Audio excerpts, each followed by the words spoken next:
WWE's roster has always been insanely talented. Need some proof? Consider some of the frankly dreadful storylines creative has come up with over the years. Then think about how WWE's best managed to regularly turn things around and produce pay-per-view classics. So with all that in mind, I am Gareth here from What Culture Wrestling, and here are 10 horrible WWE feuds that led to great matches. Number 10, Kurt Angle's bestiality sex. Let's just get this one out of the way, yeah? In 2005, Kurt Angle started stalking Booker T's wife, Sharmell, and saying he'd like to have bestiality sex with her. As if that wasn't enough, truly it was. Kurt Angle also alleged that Sharmell had been touching him up privately backstage. This was all designed to get under Booker's skin, but it caused some fans to gag instead. Then something amazing happened. Angle and Booker dispensed with the ludicrous plot points, the bell sounded at Judgment Day 05, and they just wrestled an intense, slick match. Booker's aggression fit the story, sure, but being on the front foot with electric offensive flurries was always when the ex-WCW man was at his very best anyway. Meanwhile, Kurt sold his ass off. It's amazing to think what could have been had WWE's writers stopped tricking themselves into thinking they needed more 2002-esque controversy to create cash, and simply let these dudes do their thing. Do Angle's uncomfortable words down the mic rank as the most controversial promo in ruthless aggression history? If not, well, what does? Let me know in the comments, folks. Number 9, Seth Rollins roars back at the Beast. There are parts of 2019 that Seth Rollins will remember forever. His Royal Rumble win, for example, was excellent. Similarly, the way he opened WrestleMania 35 by dispatching Brock Lesnar to become new Universal Champ was thrilling. Then things went sour in a hurry. Rollins' early summer feud versus Baron Corbin was rubbish, and it hardly helped Seth burn it down as a top babyface. Then, to compound his on-screen woes, Rollins hopped onto socials and bragged about being mega rich. Meanwhile, elsewhere, Brock won Money in the Bank and cashed in to win the Universal strap again.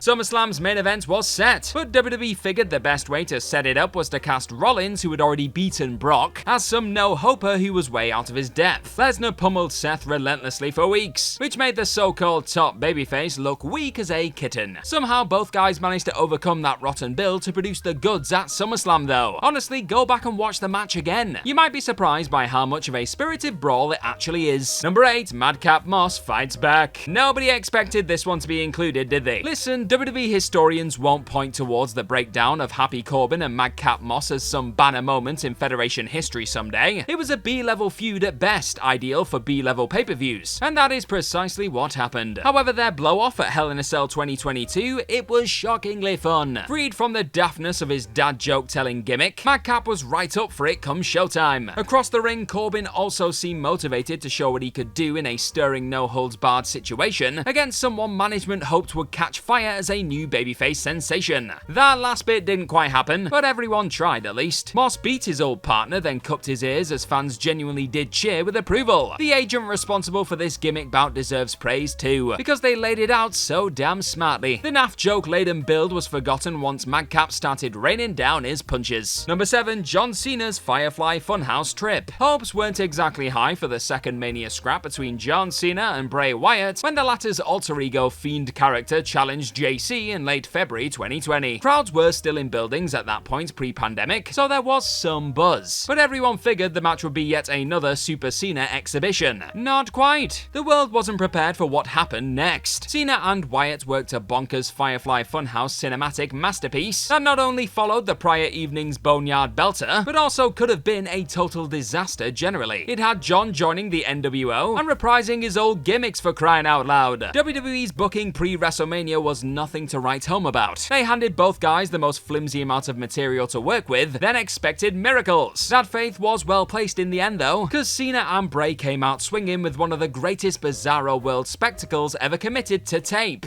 or streaming, or whatever. Number 6, Triple H depresses everyone with racism. If Cena and Wyatt had flimsy build, then Triple H and Booker T had regrettable build. 2003 wasn't a strong year for the game overall. His mini tour of former WCW stars included humdrum efforts versus Scott Steiner, Kevin Nash, and Goldberg. Booker T was a step up from those guys, but the way WWE went about setting it up was atrociously offensive. Basically, Tripp's reason that people like Booker didn't deserve to hold world world titles in pro wrestling. Those were his words. This obvious attack on Buck's skin color was racist beyond belief, and was just one more bid to shock some more butts into seats. Thankfully, Booker was able to do what some of his old Atlanta peers could not though. Come WrestleMania 19, he entered a strong showing opposite Hunter that wiped away some of the distasteful TV beforehand. Most agree that Triple H winning was the wrong result, but the actual match itself was pretty good. If only they hadn't gone down that race road though. Number 5, Rikishi did it for The Rock. Turning thong-wearing too cool associate Rikishi into an attempted murderer, whilst he still had his ass out, was certainly a decision WWF creative made in 2000. Mick Foley pointed fingers at the big man, who then admitted that he had tried to run down Steve Austin back at Survivor Series 1999. I did it for The Rock was meme-like in its delivery. The company leaned on racism again by having Rikishi allege that he tried to kill Austin because Rocky's heritage meant he'd never shoot a head off him despite being just as talented. That caused the iconic eyebrow to arch. Then Rock wrestled his own family at Survivor Series 2000. And you know what? They produced a bona fide banger on the undercard of that show. The match was so energetic and well worked that it provided direct inspiration for this video you're watching right this very second. It also actually made up for the crummy feud these guys were plodding through at the time, so check it out ASAP. Number 4, it was Triple H all along.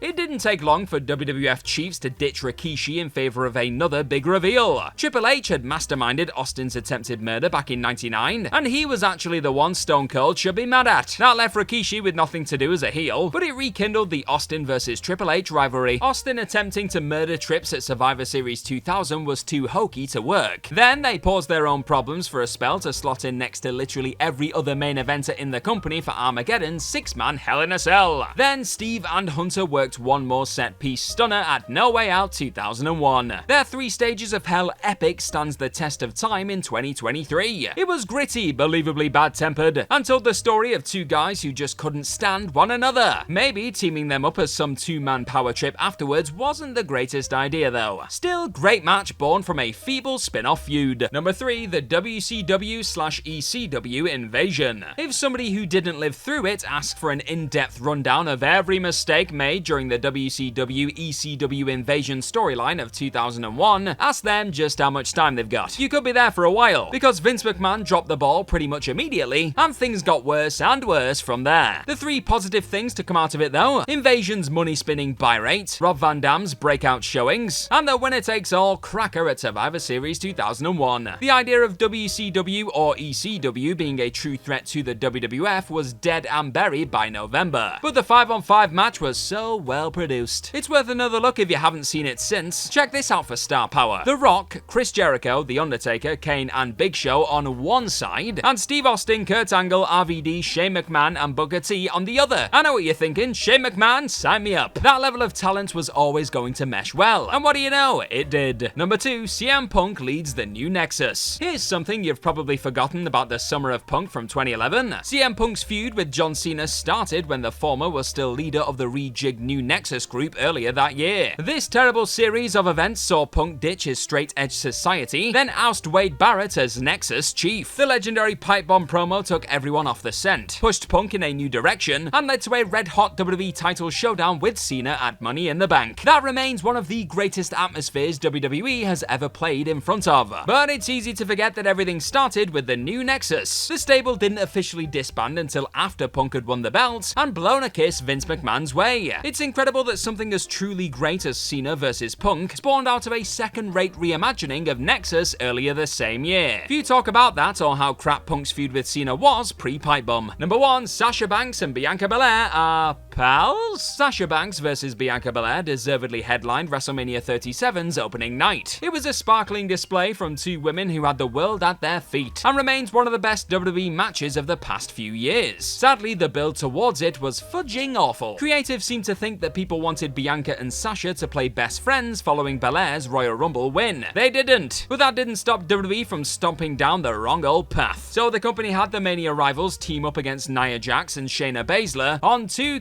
consecutive pay-per-views in February and March. 2. They lost both times, and Sasha blamed Bianca for everything. This tepid friends but not really build was the complete opposite of what people wanted to see heading into Mania. It might be one of the worst setup stories for a WrestleMania headliner ever, actually. At least the match itself was top class, because of course it was. Look who was involved. And that's our list. Know of any other horrible WWE feuds that led to great matches? Well, let us know all about them in the comment section right down below, and don't forget to like, share, and click on that subscribe button while you're down there. Also, if you like this sort of stuff, then please head on over to whatculture.com and find some more fantastic articles just like the one this video you're watching right now is based on. I've been Gareth from What Culture Wrestling. Cheers for the watch on this lovely day. Hopefully we'll see you again down the road, but in the meantime, just be good to yourself. Bye bye.